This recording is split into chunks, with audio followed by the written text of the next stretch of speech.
Live. We should be live in MLO Network. I believe we're live now. Got Sean from St. Louis, Missouri with us today. Many of you know him. Say hello to the crowd in MLO Net. Hello, y'all. How you doing today? Michael. Thanks for having me on. I appreciate this. You got it, bud. Hey, feel free to ask questions if you guys have questions for Sean as we go. I know Sean has been in and around the business a long time, and I'm going to let him talk about himself. Unlike what I usually do, is try to kind of summarize people in the beginning. TJ said, "Stop doing that, man. Just let people talk." So Sean, tell us about yourself. How you got to the point where you got people all over the country hitting you up for advice, and you're running teams and all that kind of stuff. Let's talk about that real quick. So the quick version, I started in 2002. I believe it was January 2nd or January 3rd. I worked at one of those companies that taught me every single thing that was wrong with the mortgage business. We literally had kids in the back room that were tearing pages out of the phone book and and getting us leads that way in the refi shop days. That progressed to me bouncing around to a few different companies. I really strongly considered in 2003 opening up a business that just consulted people on looking over a good faith estimate because everybody was charging like $5,000 in junk fees back then. I opened up my own company in 2005.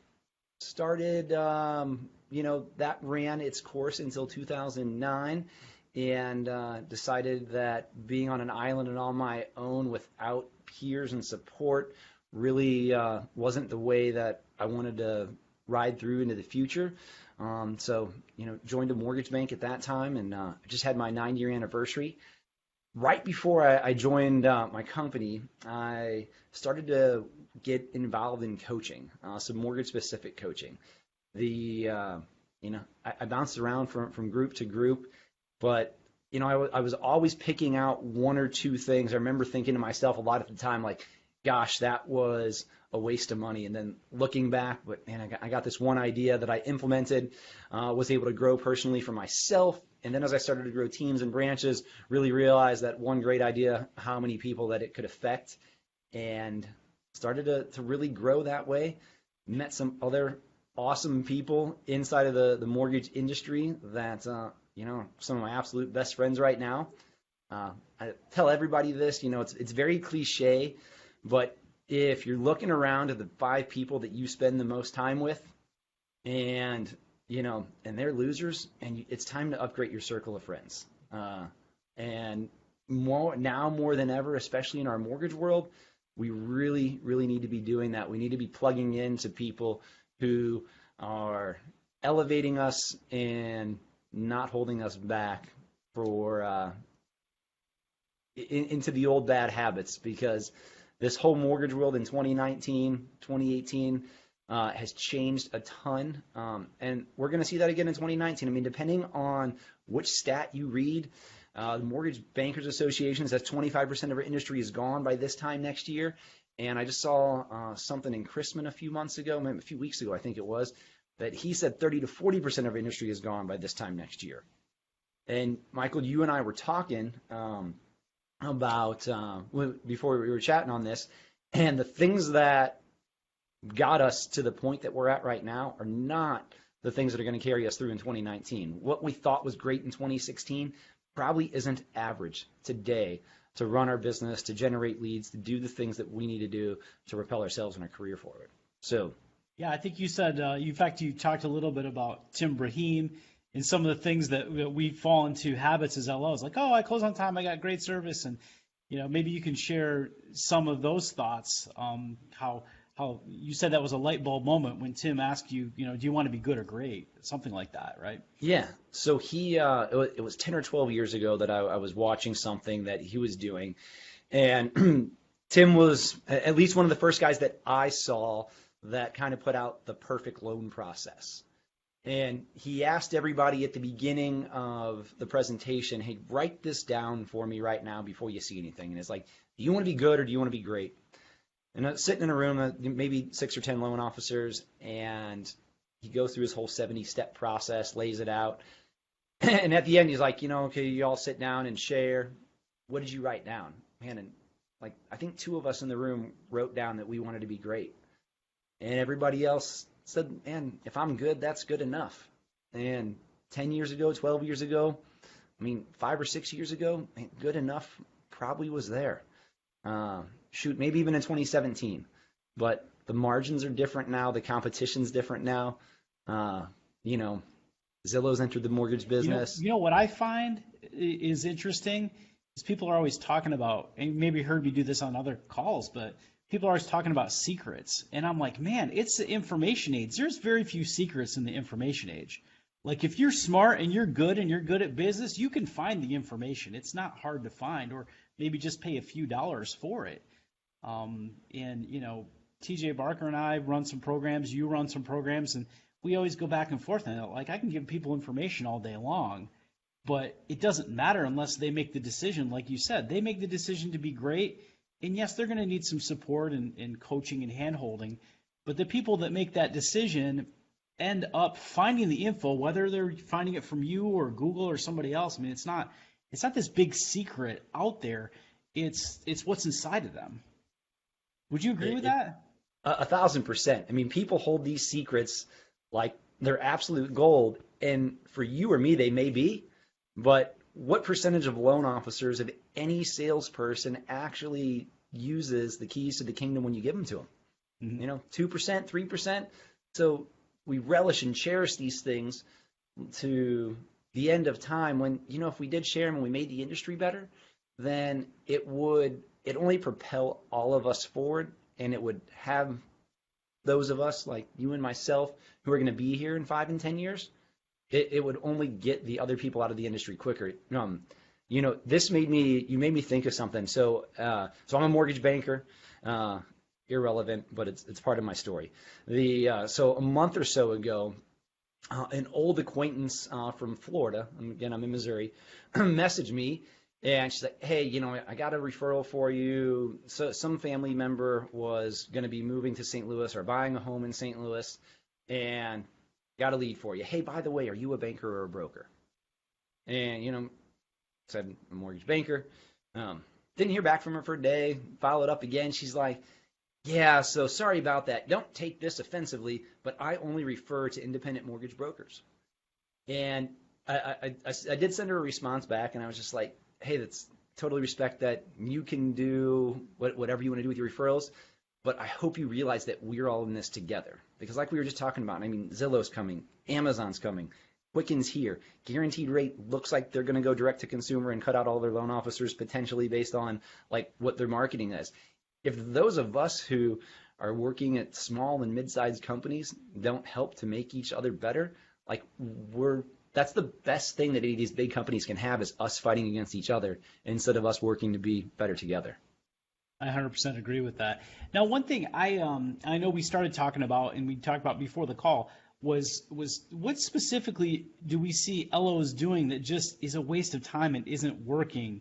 Like if we had to start maybe listing a few things that we really wish LOs would not focus on, and then maybe put a list together of things they should be focusing on, what would those lists look like? And I guess maybe we can start with the things that they shouldn't be doing. Well, I mean, I think LOs, I mean, it's just so easy. It's something I call surface confusion. Man, we get on Facebook and 2 hours go by. You check your email, 27 times a day because we think it keeps us busy. And so many of us stay busy, think we're working, think we're doing business activities instead of doing the things that matter. One thing that I do personally that I tell everybody I love to coach people on is, and the single best thing that somebody can do, because if you ask a loan officer what they're doing with their time, most of us, we don't know.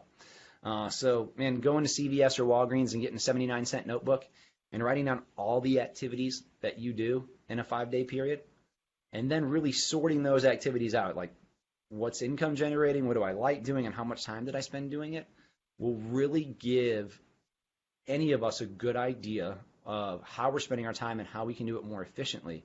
Because depending on where we're at in our career, like, it's going to vary. I mean, for some people, picking up that phone and just getting realtor appointments is a really good use of their time.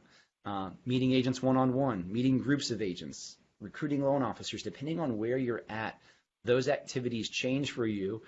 And they should, if your business is evolving over, the years. What, again, was the best use of your time 2 years ago probably isn't the best use of your time today. And so people have to be honest with themselves about how they're using their time.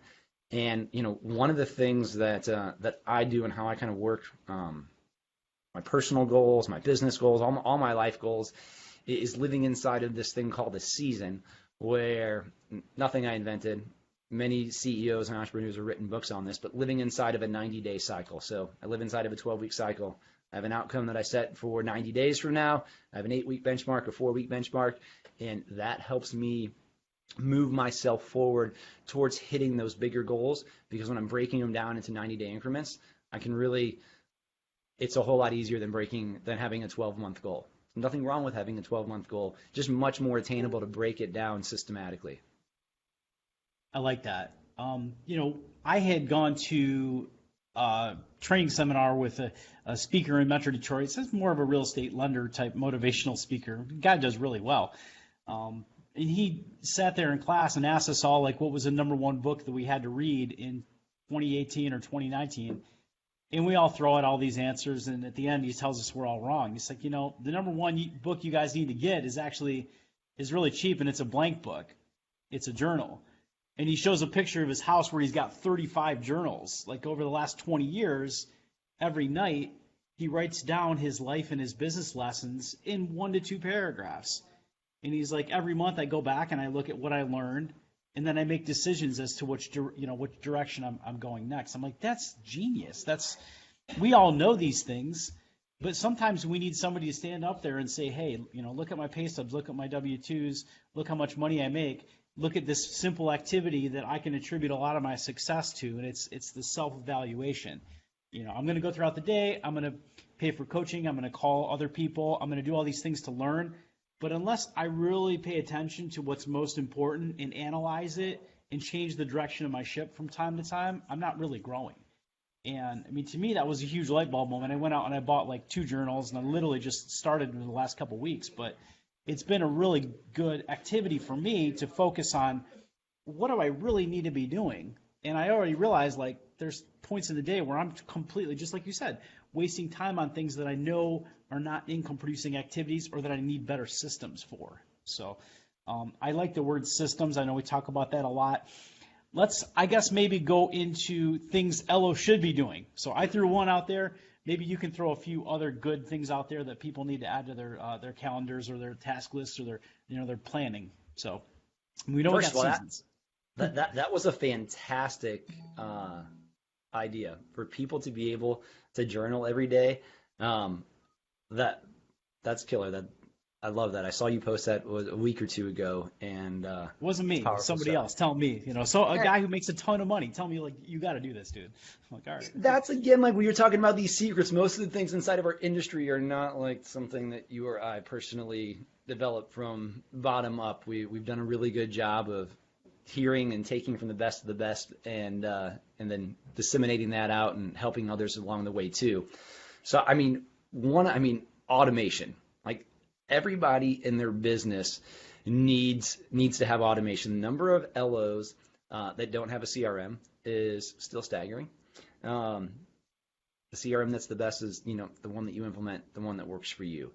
Inside of your CRM, I would strongly encourage everybody to be replacing as many standard emails as you can with video. That's like the theme of 2019 for everything that we're doing, is why would I send an email? Why would I type an email if I can send a video? I can send them via text. I can send them, through regular old email.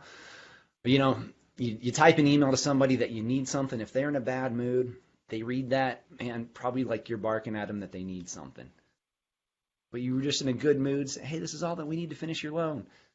You say that in a video message and a text and an email, and it comes across that way, you're probably going to cheer up their day, and it's just going to make them feel better about what you're delivering, and that you care. The other thing that loan officers, again, we'll generalize this to salespeople, but I know we have a lot of LOs on the call, don't know is they don't know their numbers. So today is December 18th of 2018. So how much money do you want to make next year? That's the question you need to ask yourself. I hear so many LOs say, I want to close this many deals. I want to close this much in volume. Good, but a little irrelevant because many of us are in different markets. What we make on loans, how our comp is. It's always funny in these groups when somebody's like, hey, what's your rate on this today? And, it varies so much from our companies to what our comp is. So getting really clear on how much money you want to make, what you're making per deal right now, and that way you can break down how many loans you need to close. What's your seasonality look like if you're in the Midwest or even northern states?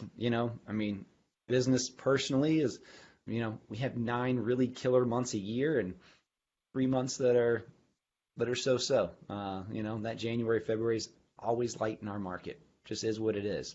But knowing those numbers, running out to get a Florida license won't save you. I tried that. It's not. It doesn't pay off right away. I don't actually go to Florida. Yeah. So getting clear on what you want, understanding why that matters, knowing your numbers are things that would serve all of us good to roll in here in 2019. Right, like understanding how many credit pulls you need, how many pre-approvals. I know I've had conversations with hundreds of LOs over the last 10 years. When they start telling me, well, I things are tough. My buyers can't get their offers accepted, and I got all these pre-approvals. I say, well, how many pre-approvals do you have? And they don't know the number. And I'm like, you don't even know how many you have. So let's say that you have 10 and you're only averaging 3 purchases right now each month. Okay, well, 30% of your pre-approvals are flipping. So how are you going to get to 6 purchase units if you don't have 20 pre-approvals, right? Well, how many people do you have to talk to get 20 pre-approvals in your pipeline? Like you said, you got to know your numbers. You got to work backwards. Even in the worst of times when it's literally 1 to 2 pre-approvals that are flipping a month, if you're the person that's carrying 30 or 40 pre-approvals, you can still survive. If you're the person that's counting on 5 pre-approvals to flip every single month, you got problems. You got big problems, as we know. You do. I just had an LO 2 days ago who made a great career decision, and he decided not to renew his license for 2019, and it was the best thing for him. He's getting out of the mortgage business, getting into a new career field, and sometimes with what's going on in your life, man, you just need to be honest with yourself. And it was awesome. It was refreshing. And man, it was nice that he was able to realize where he's at, what he's good at, and where the business is heading. And like, man, I'm just not enjoying it anymore, and I think I need to do something different. And he was right. Yeah, unfortunately, that's a reality. So, all right, well, we've had up to 30 people watching us, and we've done a great job of keeping these calls at 15 to 25 minutes in the past. If we do this, we'll get lots of replays. If you and I keep rambling, they'll all tune out. So. Well, let's just go ahead and tell everybody thank you for watching. If they have more questions, they can find you and all your friends over at Next Level LOs. You guys have an event coming up at some point this summer, I imagine. Yeah, we actually our next event is in Orlando the 3rd week of February. Okay, so I shouldn't plan an event in Orlando the 1st week of March is what you're telling me. It might be a little played out by then if you do that, yes. I gotcha. It's interesting because I was thinking about doing an MLO Net event in Orlando as well. I actually have already reached out to, so I'm glad that you and I clarified that. So, all right. Well, I may hit you up and see if I can figure out how to get to Orlando. Maybe we'll get a chance to meet each other at some point this year. I know we're going to have some boot camp events and things for what we're doing. But either way, we really appreciate your time. Sean's pretty much been an open book, and I appreciate his contributions to the industry. Thanks for your time, buddy. We'll catch you soon on the social media chat box, I guess. Awesome. Thank you all. Thanks, man. Have a great day.